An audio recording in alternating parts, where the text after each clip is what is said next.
Look at the tape, man. I beat his ass again. Hey gang, Salty Sean here, aka Dalron Telvani, back with another video essay to present before the class. First of all, a couple of disclaimers. No, this isn't a guide on how to beat Maelstrom. There's dozens of guides out there already, but people who can explain it much better than I can. This video is actually about my experience running Maelstrom over the past couple of weeks and getting over the subconscious fear of failure I feel plagues a lot of players. If you came here looking for a guide on Maelstrom, I'd direct your attention over to a guide I use by LuckyGhost, which will be in the video description. Secondly, if you're the kind of player who regularly clears veteran DLC dungeon content with your friends or guildmates, this video is not for you, but I do hope you stick around anyway. This one is just for all my fellow filthy casuals out there. From my experiences, ESO seems to be pretty heavily divided between two types of long-term players. In Camp A are the players who have been clearing veteran dungeons and raids with their regulars, know the mechanics inside and out, and have been doing that kind of content forever. In Camp B are the more casual players who grind their CP daily, complete their crafting writs, knock out their endeavors, and do all the stress-free activities the game provides. There's also the Cyrodiil PvP gang, but let's be real, they're barely even humans. I'm joking. I'd say please don't come at me, but good luck hitting me behind 8 seconds of server lag. I don't think it's any secret that ESO attracts a ton of casual players. I'd argue more than any other MMO. I pretty regularly open up Twitch and find dozens of ESO whales opening tons of crown crates and asking in their chat how cool they look. Now that's not meant as a knock against that type of content producer. Their average active view count is leagues higher than my sub count, so there's clearly a market for it and they're providing a service for people who want it. There's a couple factors I hypothesize the result of this phenomenon, the first of which being a large pool of those players likely came directly from Skyrim, a game that, barring a few super secret bosses, is notoriously easy to complete. The other largest factor is due to how easy the overland content and starting dungeons are, but I'm going to make a video about that in the future. Again, I know it sounds like I'm talking down to casual players, but I'm not. I was part of that group for a really long time. I'd run the new DLC dungeons on normal whenever they came out just to see the content, and then I would never go back to the content ever, and certainly never go back to it on veteran. As to why, I don't really know. I've cleared plenty of heroic difficulty content in other MMOs, but I wasn't usually at the mercy of LFG randoms. But more than that, I felt like even at over 1000 CP, with over 1000 hours logged in the game, I felt like I still didn't know how to play it. I knew the basics of weaving, I knew how the skills in my bar functioned in a broad sense, but I was never really challenged to learn why I had those skills, how they complemented my passives, or why I was wearing this gear instead of another set. As shocking as that might sound to some of you, I have a theory that it's a more common situation than people realize. I've talked with many people in my various trading and social guilds, some of which who are over 2,000 champion points, and they never do any DLC dungeon content, or sometimes no dungeon content at all, even from the regular base game. When I asked them why, the most common answer I got back was that people felt like they were afraid of letting their group down, which absolutely blew my mind. First of all, my experience with ESO group members in dungeons has been 99% wholesome, with some genuinely great people. Maybe it's because I come from the fighting game community, where every interaction is more toxic than Crown Store poison, but I almost never have any bad interactions in dungeons. What's fastest way to get Newtons to level 10? You can run dual mains. Are you in-game? I will help you level when you get in-game. Games? Sorry, wasn't out of bed yet, and I think Sammy is working. I'm home. You idiot. But I get that. You're worried about being judged by your friends and guildmates, and I completely understand. If you are in that camp, I beg you to come try Veteran Maelstrom Arena. Most of you know by now that Maelstrom Arena is a single-player trial where you face off against various waves of enemies in rooms with different mechanics. Veteran Maelstrom Arena, or VMA as I'll refer to it going forward, is a fantastic challenge for you to test your abilities completely independently in some of the game's only actual difficult solo content.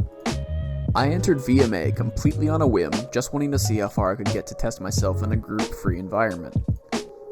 Before I went in, I never even thought I would clear it. I just wanted to see how many rooms I could clear and use it as a measuring stick on future attempts. I cleared it on my first day, with 17 deaths. 2 days later, I was completely addicted to running my face against it in pursuit of a deathless run. 3 days later, I got my first Flawless Conqueror clear, something I thought a few weeks ago would be absolutely impossible for me. VMA forced me to learn so much about my class, universal mechanics, and positioning, and I had an absolute blast improving so much with each attempt. As I mentioned previously, my first attempt I died 17 times. Now in fairness, that was a blind attempt, stopping and looking up guides whenever I didn't understand why I died. My second attempt, I died 13 times. On my third attempt, I only died 3 times. Rinse and repeat until on my 8th attempt, Flawless Conqueror, 0 deaths. The thing about VMA is that it is difficult, but it's also very fair. Well, mostly fair. Who put that back? Who put him back? Huh? This goes away, you hear me? We don't have that thing in this stage. This guy can go himself. One slip up likely means the whole run is over, but that's part of why it's so fun. If my attention slipped and the boss of stage 8 killed me with her wombo combo scorpion chain, nobody knows but me. I didn't ruin the fight for anybody else in my group, I just res and start again. Every attempt, I was learning another mistake that I wouldn't be making again. Am I out of resources when a troll is breaking a platform? Enjoy the swim. Next time drink potions and watch your uptimes. Did I recast Sub Assault before the second trigger? Good work neutering DPS and missing my passive for bond with nature. Am I sprinting instead of running for no reason? That stamina cost really does build up. Dodge roll this, block that, just rotate around this. VMA felt like the hyperbolic time chamber for how to play real ESO content, and that's all without even talking about how much damn fun it was. With the noted exception of Area 7, each level felt tough but fair. It's a trial and error learning experience where you just need to remember everything that's killed you before and not let it happen again. Every time I died, I knew that it was my fault and I knew how to fix it for the next time. That's why all the players that have Flawless Conqueror say that it's not that hard and that they can replicate the flawless runs easily because they've done it a million times and they know how. A forum post that I read sums it up best. If you can get Stormproof, you can get Flawless Conqueror, meaning that if you can beat VMA, you can beat it without dying. And that's a really good feeling. Coming back each time a little bit more prepared gave me flashbacks to playing games like Hades. Yeah, that's great and all, but what do I actually get from this, I can hear you saying? Well, for one, clearing Maelstrom gets you some of the best in slot back bar weapons, such as the Thunderous Volley Bow.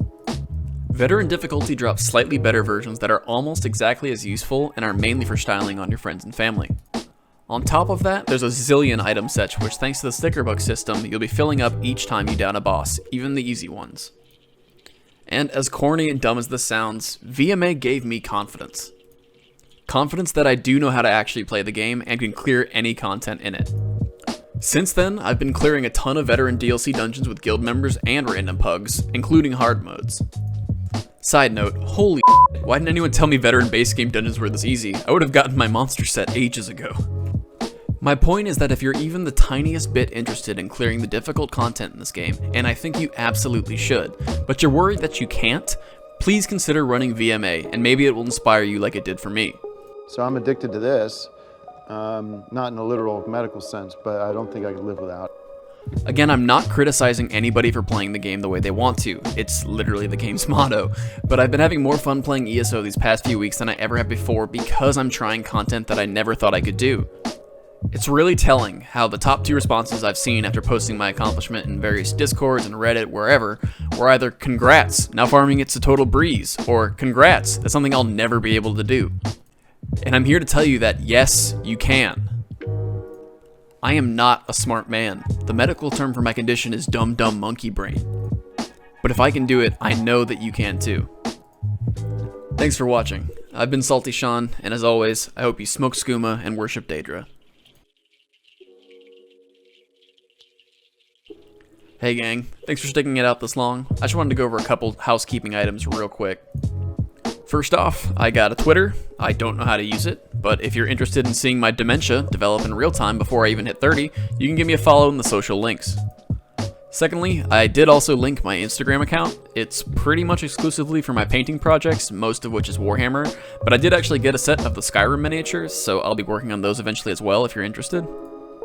Thirdly, my fighting game friends that I stole that text from, and both have their own YouTube channels, so go give them a sub if you're somehow in the rare ESO FGC overlap. I'll have a link for them in the description. Next, I made a meme video last week about the Anniversary Jubilee. It didn't get a ton of views, but I had a lot of fun making it, and I plan to make more. The current upload schedule is bi-weekly uploads, as in every 2 weeks, mostly with video essay formats, but occasionally a long form meme whenever I don't have much to talk about or I need a break from editing. Fifth item on the docket, if you somehow want me to make a video on actually how to do Maelstrom, I can make a very quick unedited video for that. I think you'd be better suited elsewhere though, but if there's a demand for it, I'll make it for the channel, homies. Lastly, to try and fill the silence in these end card sections, I'd kind of like to start doing AMAs. It can be on any topic of the video, off topic, doesn't have to be Elder Scrolls related, just I think it'd be a fun way to engage with viewers. So leave any questions in the comments and I'll try and feature them in the end cards of future video essays. Stand up. There you go. You were dreaming.